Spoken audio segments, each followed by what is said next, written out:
Hola y bienvenidos a la entrevista de France 24. Yo soy Andrés Mesa Muñoz y nuestra invitada de hoy es Corina Lloris, aspirante a la presidencia de Venezuela por la principal coalición opositora, la Plataforma Unitaria Democrática, pero cuya candidatura se vio bloqueada sin ninguna explicación. Lloris fue elegida por el bloque luego de que María Corina Machado, la ganadora de las primarias opositoras, no pudiera competir tras ser inhabilitada para ejercer cargos públicos. Señora Lloris, bienvenida a France 24. Sabemos que han sido unos días agitados para usted, así que le agradecemos a atender este llamado con prontitud. Buenos días, Andrés. Muchísimas gracias por esta entrevista y la oportunidad de dirigirme a su audiencia. Claro, usted no ha podido inscribir al día de hoy su candidatura para la elección presidencial del próximo 28 de julio. ¿Cómo reacciona a esto? ¿A qué cree que obedecen estas trabas para impedir la inscripción de su candidatura? Bueno, realmente nosotros no hemos tenido ninguna explicación ni nos han enviado ninguna comunicación que permita entender por qué mi candidatura no ha podido ser inscrita. De manera que nosotros tenemos por delante una situación muy, digamos, difusa, porque no se sabe cuáles son los elementos que pueden vetar mi inscripción. Estamos esperando que en algún momento ellos digan el por qué no ha sido posible.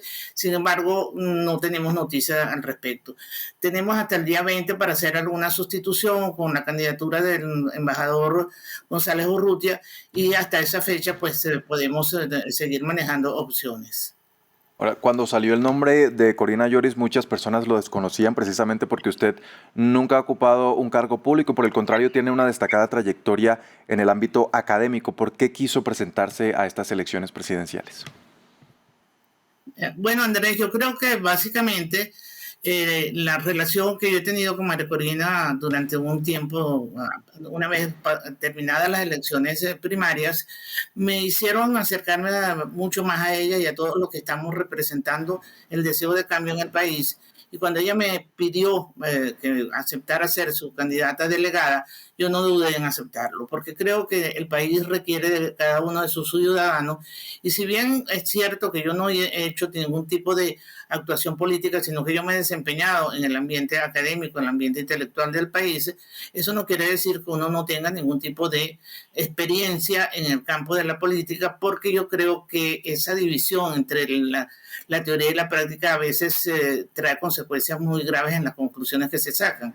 Yo creo que aquí lo que se necesita es tener la voluntad y el deseo de ayudar a Venezuela, que ha vivido durante todos estos años momentos sumamente graves. Claro, precisamente el hecho de que usted nunca hubiera ocupado cargos públicos generó toda una serie de opiniones diversas dentro de la población venezolana que incluso pudimos recoger aquí en France 24, que dicen que usted no tiene la experiencia para ello. ¿Qué puede decirle a estas personas que opinan de esta manera? Bueno, yo creo que esos son, digamos, deseos de descalificar a cualquier otro que se hubiera presentado, porque entonces si se presenta uno con una larga experiencia política de todo lo que ha pasado aquí en Venezuela en las últimas décadas, entonces se le hubieran atacado por el lado más bien de vicios que se los inventan. Definitivamente yo creo que esos ataques de tipo personal tienen que ser dejados de lado en este momento tan grave, en cualquier momento, porque eso no tiene nada que ver con las argumentaciones que se pueden establecer. Yo tengo toda una preparación que me permite a mí entrar en el campo de la política, y para eso también existen los asesores que pueden ayudarlo a uno en un momento que uno no tenga experiencia en un campo determinado. Esas son visiones que se tienen absolutamente sesgadas acerca del ejercicio de la política, que bastaría repasar algunos de los teóricos, para que me sigan diciendo teórica, de los teóricos de la política, para que se vea claramente que lo que se necesita es tener una preparación que permita entrar en el campo de la política, y que aquellos aspectos en que uno no es un experto tendría las asesorías. Me parece que esos son ataques personales que realmente no vale la pena ni siquiera responderles a ellos. A mí me han descalificado por eso, por edad, porque me llaman la abuelita, y eso como si fuese un insulto, y creo que más bien es un honor que uno pueda llegar a este momento de la vida rodeada de todos esos afectos. Señora Lloris, hablamos de que hasta el momento hay trabas para que usted pueda inscribir su candidatura, pero quiero que nos explique cómo funciona específicamente este proceso de inscripción para unas presidenciales. ¿Qué fue lo que pasó exactamente cuando usted intentó inscribirse? Desde el primer día de las inscripciones, que fue la semana antes de la Semana Santa, la propia María Corina denunció que no se tenía acceso al sistema. Digamos, déjenme precisarlo bien, hay unos encargados de inscribir las candidaturas a través de las tarjetas asignadas y usted debe saberlo porque ha ingresado a un sistema, en una plataforma, y para poder entrar le mandan unos códigos, esos códigos nunca llegaron. Entonces, a lo largo de esos días se hicieron una cantidad de intentos, se sacaron fotografías, capturas de las imágenes para poder testimoniar lo que estaba sucediendo, y entonces se le escribió una carta al CNE, al Consejo Nacional Electoral, para solicitar primero la publicación del cronograma electoral en la Gaceta Electoral, porque eso nunca ha sido puesto allí, nunca ha sido publicado, y en segundo lugar, que nos dieran una prórroga de 3 días para poder inscribir la candidatura. Esa carta no pudo ser entregada personalmente, no hubo acceso a las instalaciones físicas del CNE, entonces se envió por las vías electrónicas, el correo electrónico y las redes sociales. Y el último día ya no solamente usted no tenía acceso por el problema de los códigos, sino que el sistema estaba completamente bloqueado. Usted ni siquiera entraba a la plataforma. De tal manera que ahí cualquiera que hubiera querido entrar, aunque hubiese sido distinto al grupo opositor, tampoco tenía acceso.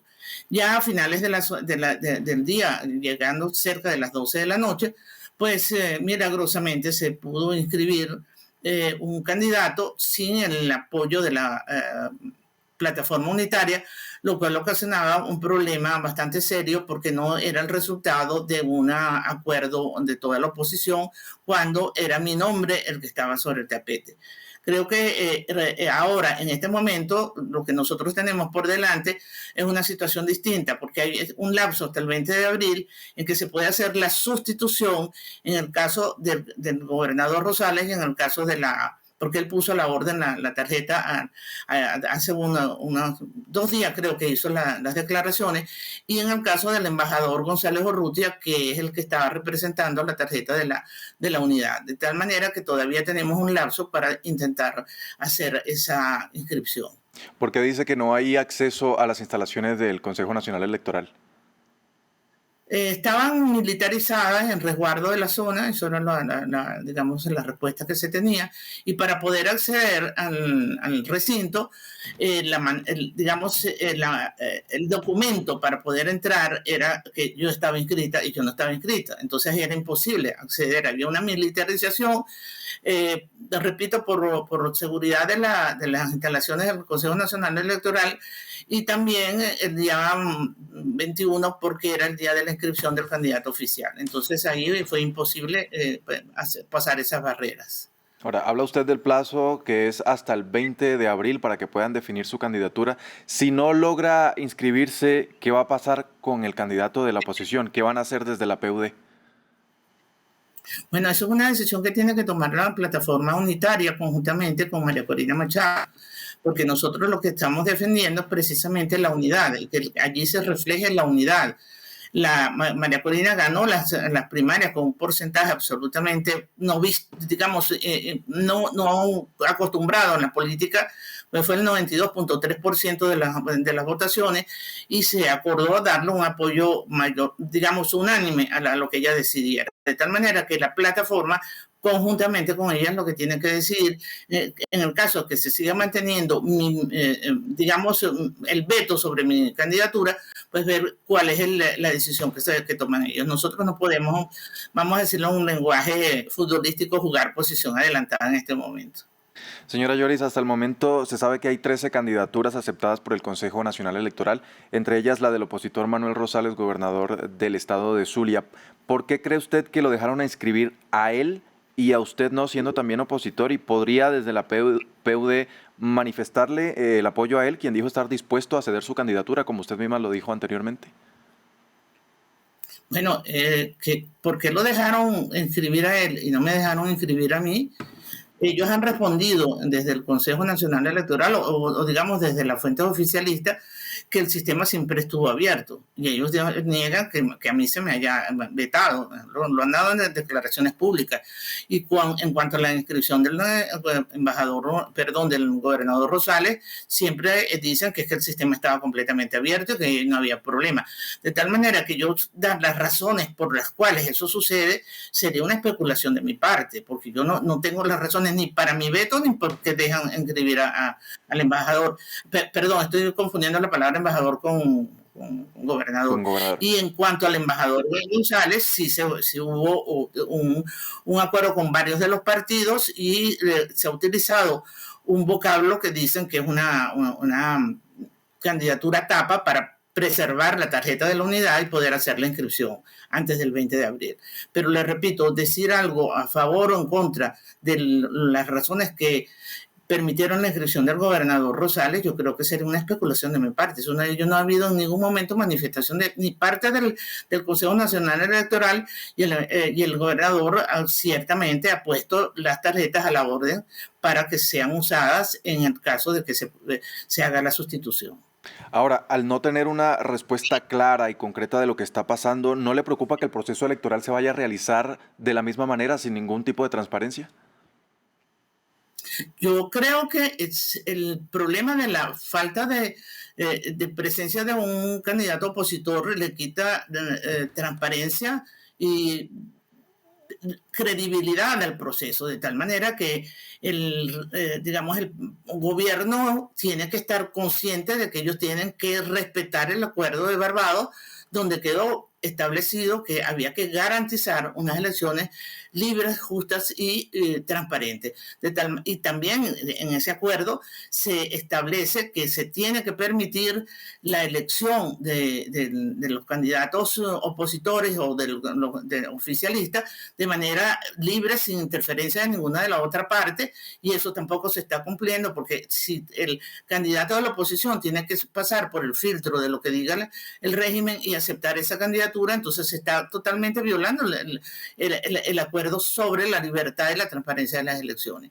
De tal manera que yo creo que en ese sentido son ellos los que tienen que cambiar su posición y respetar ese acuerdo, como bien lo hemos venido diciendo durante las últimas semanas. Señora Lloris, ¿qué camino cree usted que le queda a la oposición ahora que el chavismo le ha cerrado la puerta a la gran mayoría, por ejemplo, opositores exiliados, presos, inhabilitados, etcétera? Nosotros hemos dicho y lo hemos repetido, Andrés, que nosotros seguimos en la ruta electoral y que nosotros no nos damos por vencidos, que utilizamos un viejo refrán de aquí de Venezuela, que presumo que toda Latinoamérica se usa, que es la pelea es peleando. Nosotros nos hemos bajado los brazos y nosotros nos vamos a salirnos de la ruta electoral. Creo que con eso queda bastante claro cuál es la posición que hasta este momento hemos tenido y lo hemos demostrado abiertamente. Bien, habrá que ver qué pasa de aquí entonces al 20 de abril cuando dijo usted que se vence este plazo para concretar su candidatura. Era Corina Lloris, aspirante a la presidencia de Venezuela. Muchas gracias por atender el llamado de France 24. Gracias a usted, Andrés. Y ustedes televidentes también gracias por sintonizarnos. Continúen con toda nuestra programación.